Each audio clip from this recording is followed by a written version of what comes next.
finance world, Vietnam is changing, evolving, it's modernizing. So you deal in finance, I deal in food. Yeah. So we try to move the food forward into the future. People think about Vietnamese food in a higher level. Yeah. So we sell, now we have a pho, that's $100, that's our menu.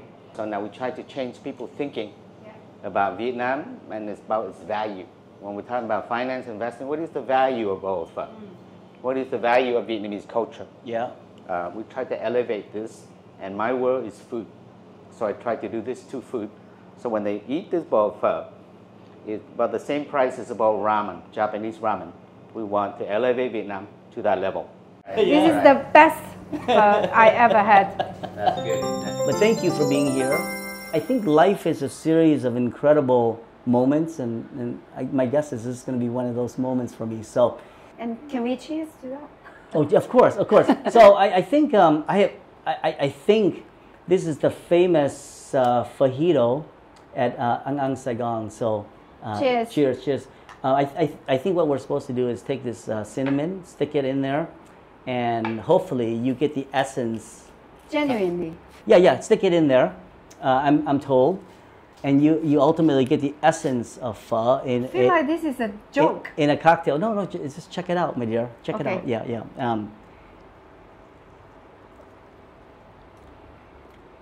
Oh wow. Oh wow. Yeah, there you go. Brilliant. So tell me, let's start from the beginning. Like, who are you? Where were you born? And how did you get here? Okay. Yeah. My whole career is all about indexing. So this is really my first job after graduation, and it's my only job. Okay. So that summarizes it. Okay. But I am fascinated by what I do. Yeah. But obviously, so when I started 23 years ago, 2001, so I joined FTSE. What was your first job at FTSE? Index analyst. Actually, no, data analyst. Okay. Starting with data. Okay. So I actually worked in a different team. So I started looking at data. We're talking about listed company data. And then gradually I was looking at a little bit more like the industry classifications, corporate actions, and then I slowly moved into index reviews, looking at rebalances. So it's pretty much I've done a lot of divisions within the firm, which is fascinating because you get to know all of it, right? You get to know exactly. And I'm sorry for interrupting, but I'm fascinating because I've bounced around all my career. I've had so many different jobs I can't even tell you. So to be able to sit with somebody who has been, I think, with the company for 23 years, starting from the ground, indexing. Have you done this for like global companies? Has it always been focused on Asia? So to give us a little bit more color. So actually, good question. Yeah. So when I started, so we're talking about 2001, I think it's literally at the very beginning of globalization. You probably will remember this. With similar age. I was too young. So globalization. Yeah. So FTSE is go by the name FTSE 100. So it's a UK company to start off, and then 2001 when they brought me in, we started to look at APAC, Asian Pacific market, and China is one of them. So I was kind of enjoying that globalization and being part of that team to overlooking the Asian Pacific market. If you don't mind me shifting a little bit, because I think I'd love to just know the basics of what FTSE is as a company, what your real mandate is, what really matters, so that I can put all this upgrading Vietnam in context of what really matters to you guys.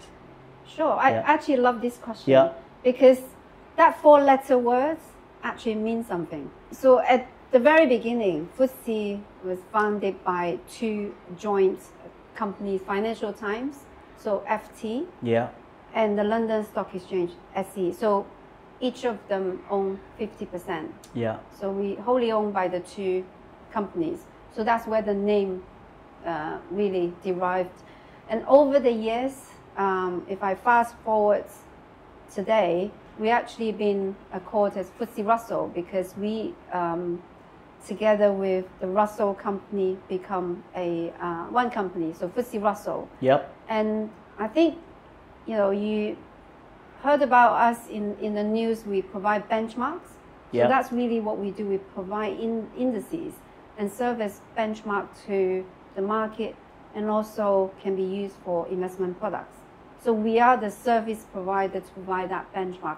And I think that's actually a very good starting point for our next question, if you have, is, when we provide benchmark, we need to be able to look at market or company or any eligible element of a stock to become index constituent fairly, because we are acting as a benchmark provider.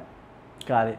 But from our perspective, we have a very robust and transparent framework. That's why everyone knows what's needed to get Vietnam upgraded when they look at FTSE, because our framework is out there. We actually have a rule book, we have a quality of market matrix where you can see very clearly what are the criteria that you needed to be classified as developed, emerging, and frontier. Got it. So it's all out there and it's transparent. Now the way of how we evaluating it is also, I think, it's very different to other index providers. What we do typically is we have a process of involving regulator, stock exchanges, where we do surveys every year. So we do a survey every year. We send out questions to those regulators relevant to the market that we're looking at. They come back with their own version of what they believe, in terms of the question that we ask. And on top of that, we have an advisory committee that consists of experts from the market, if you like, that has a buy side, sell side, custodians, brokers, all the players in the market. We come together every quarter to talk about markets. Okay. We talk about accessibility, talk about criteria and where they are.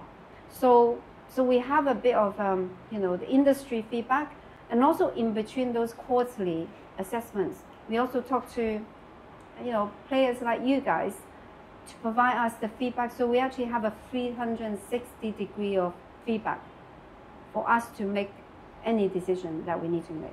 What makes Vietnam special for you? Let's not talk about the food. FTSE.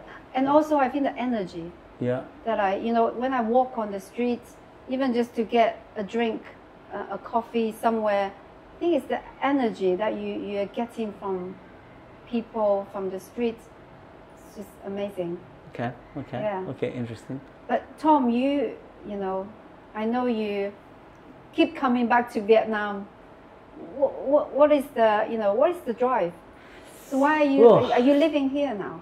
I don't know if you're aware, but this is the third time I've lived in Vietnam. The first time, of course, when I was born, up to the age of 7. And the second time was back here in 2006 to 2009 with a former employer, Deutsche Bank. Yeah. Deutsche Bank at that time was actually the biggest equities trader in Vietnam. Why was Vietnam was important then for Deutsche? Yeah. Because actually at that point for Deutsche Bank, DWS out of Germany was a big investor in Vietnam, and also they have a fund.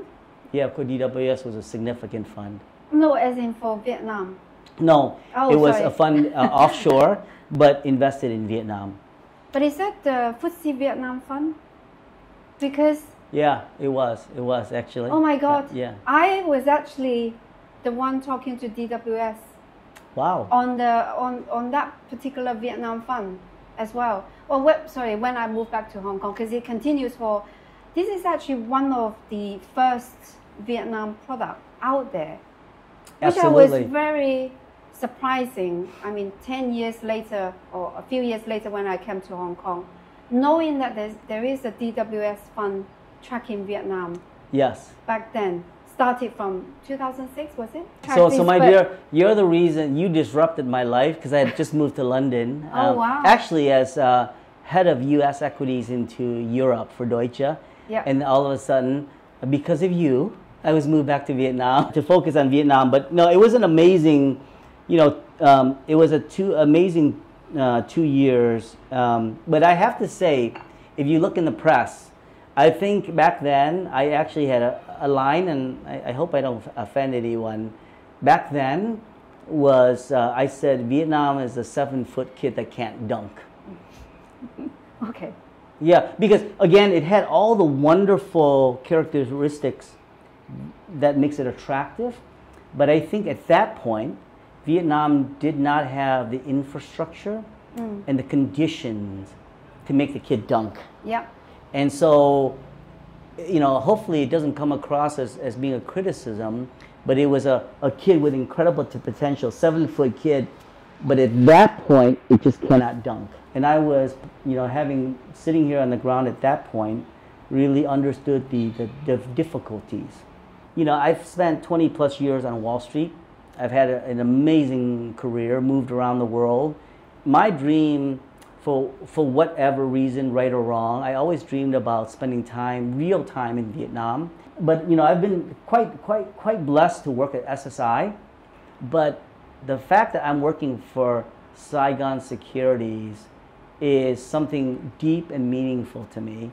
As I think most people would expect somebody like me with my career to come back here because I think I can teach the market or help the market develop. But actually, for me, I come back as a student, and that's what I'm loving. At 57 years old, Wow. Yeah. Sorry, you never told me your age, so. Yeah, I get to be a student again, and the thing about being in developed markets is you take things for granted. Yes, very true. And every what's a good analogy? I feel like I've been driving all my life, and I get a chance to go back to Vietnam, and somebody asks me, Tom, why do we have a braking system? Why is the transmission this way? Why is the switch on the left and not on the right?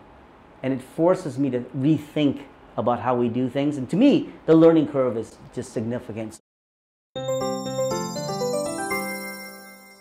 Let's transition into Vietnam, because I think, I think, let's start just broadly. How do you look at Vietnam? Just broadly, give us just a general view on how you look through the lens of FTSE into Vietnam. What's important about it to you? Yes, let's start with that. So, yeah, I think Vietnam, when we talk about Vietnam, the growth word always attached to it. Yeah. So Vietnam at the moment, frontier market. But even when we have a frontier market index, our clients typically take Vietnam out and track it along. So they take the country out and then look at Vietnam as a standalone market. So that's how important Vietnam. And actually, I think it signifies Vietnam is on a different journey. It's not yet emerging market yet, but it somehow is not sitting right, kind of from an investment perspective, not with the frontier market. So that's kind of goes back to my point, the growth story. Yeah. And then I think secondly, when you look at ASEAN market, right, Vietnam is part of the ASEAN region. If you look at GDPs, if you look at the trade volumes, Vietnam comes on top. Yes. So again, the interest to the market is definitely there. Yes. So every time when I talk to investors or clients tracking our indices, Vietnam always that fascinating story that everyone wants to hear about and know a lot about. So I guess that's why it's on the watch list since 2018, and we're still looking to see when that's going to happen.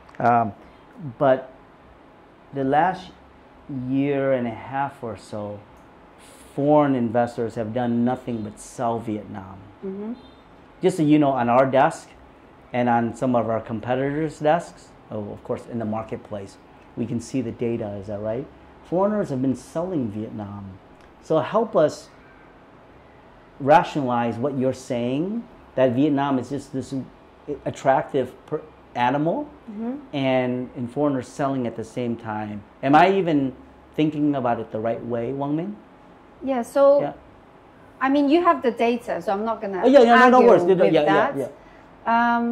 But from my perspective, like when we run index, and typically, we launch index fund, these are passive tracking.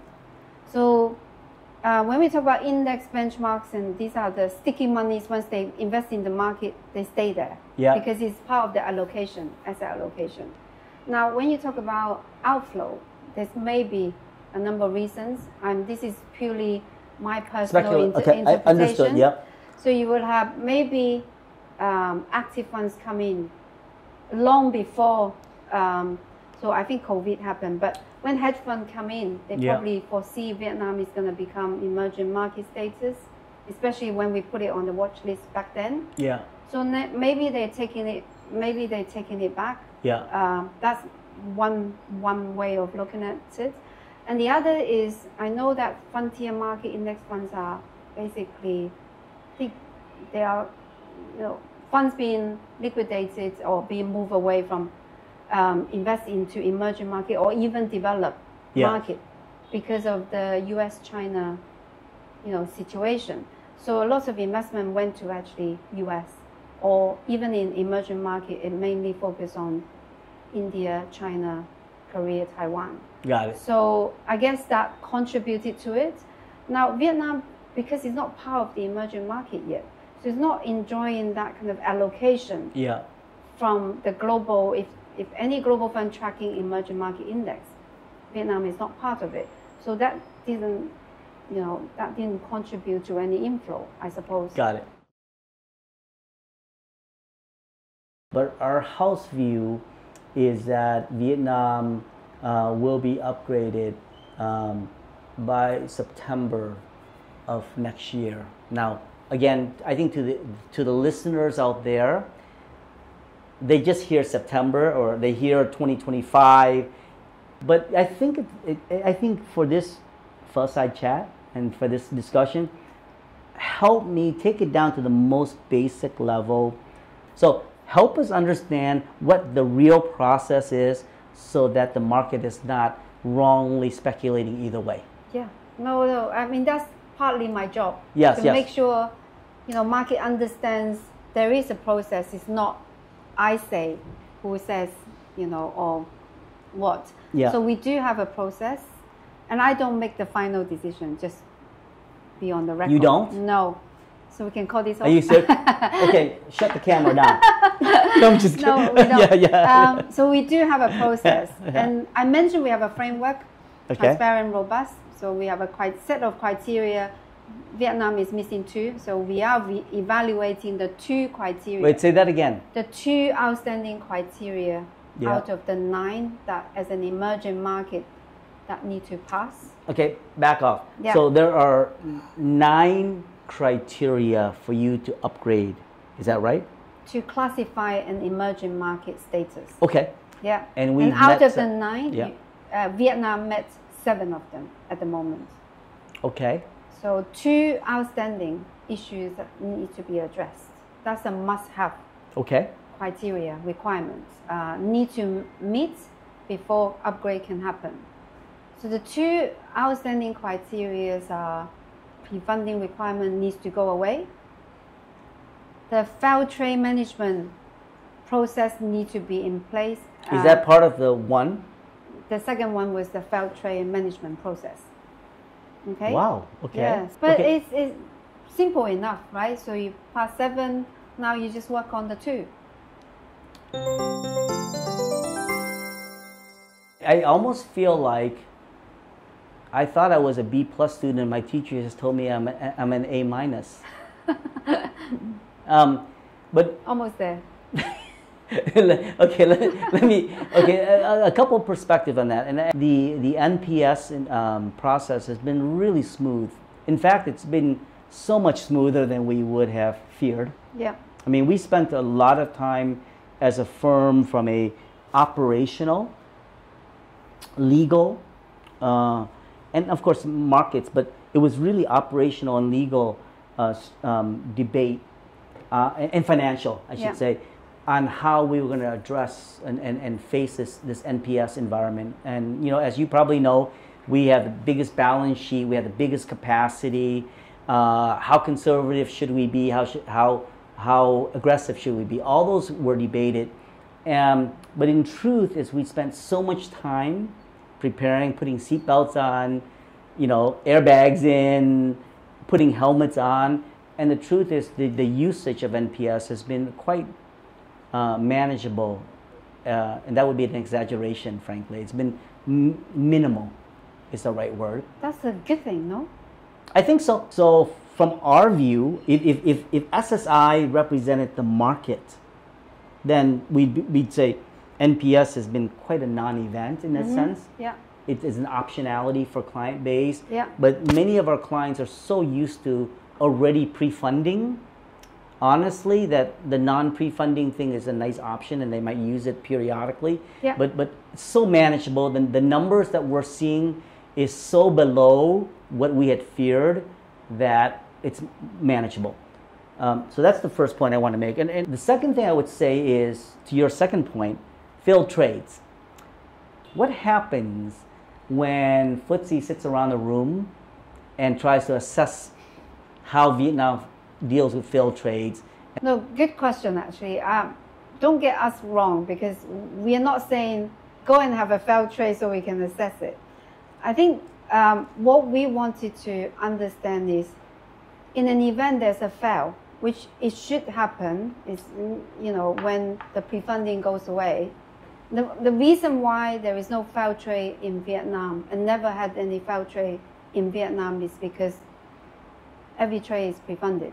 Now, when the pre-funding requirement went away, now, if there is a fail, is there a process to manage that failed trade?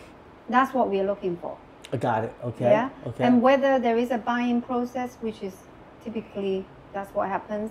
And if there is a penalty, the costs, is it on par with other markets? So that's what we are looking for. We're not looking for you to go and have a failed trade. Actually, okay. Yeah? Okay. Does So, that make sense? It makes a lot of sense. And I think we at SSI all have processes put into place.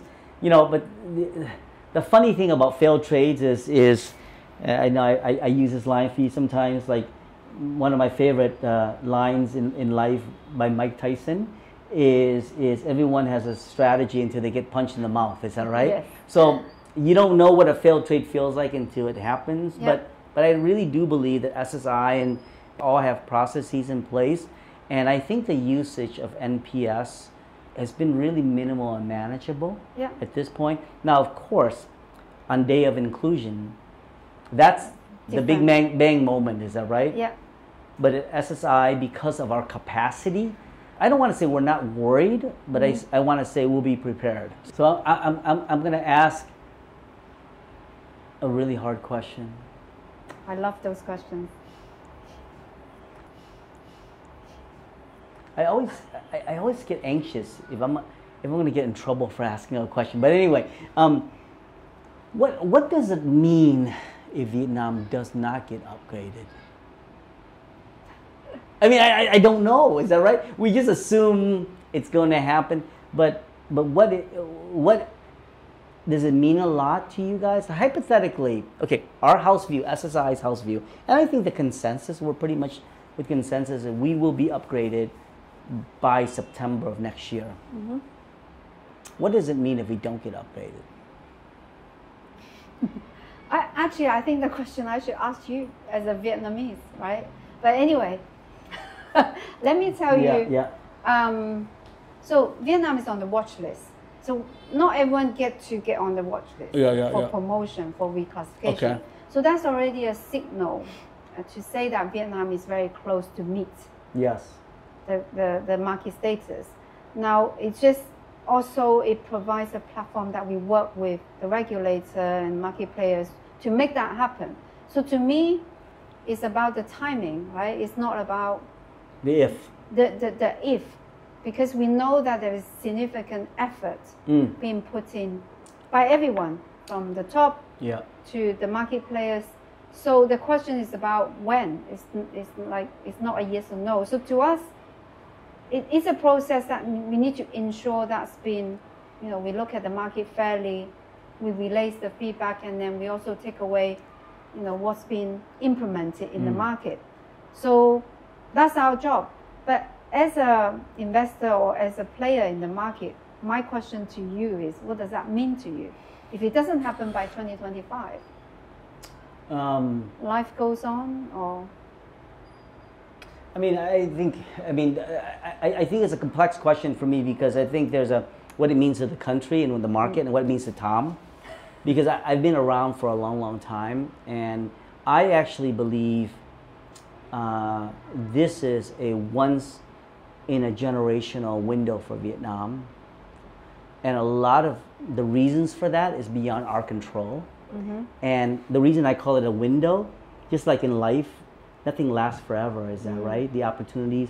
So I think for Vietnam, the moment is now, because I think we can't afford to waste this opportunity, because it's not only the financial market, but it's the fundamental economic that's coming together, is that right? And FDI flowing in, attention on Vietnam, and the upgrade of the market. So I think for me it would be very disappointing personally, because it's a window of time that I think Vietnam, the light is shining on Vietnam, and when the light is shining on you, that's when you should perform. Yes, you want to do well. But in truth, just like I said to you when I first met you, and I can't believe you still talk to me, I looked at you and I said, I really don't care if you upgrade Vietnam, because our country, gonna do well. We're on a trajectory to develop economically, financially, culturally, and don't take this the wrong way, I don't need FTSE to tell me that. Truth be told, okay? But totally you help, is that right? So I hope that doesn't offend you. No. It's a little bit of, I think, nationalism on my part, but but that's how I would look at it. On a personal level, Tom would love to see it happen, because I'm a markets guy and I'm here at this moment. But in the long term, I actually don't think it matters. I think, we've crossed the chasm, in the sense of we've crossed that scale, and Vietnam is becoming a critical component of the global economy, and it will be an important component of the global financial community. Whether it happens this year or next year. Tell us again specifically what the process is for next year. Okay, so we have a quarterly meetings with our country classification committee. Okay. There are checkpoints. So there are interim announcements which we will make in April after the March meeting, and then the October annual announcement after the September meeting. But in between, we have quarterly January meeting and June meetings. Now those are the checkpoints. So we need to be able to discuss Vietnam in those meetings, and then to come together and evaluate Vietnam and their experience.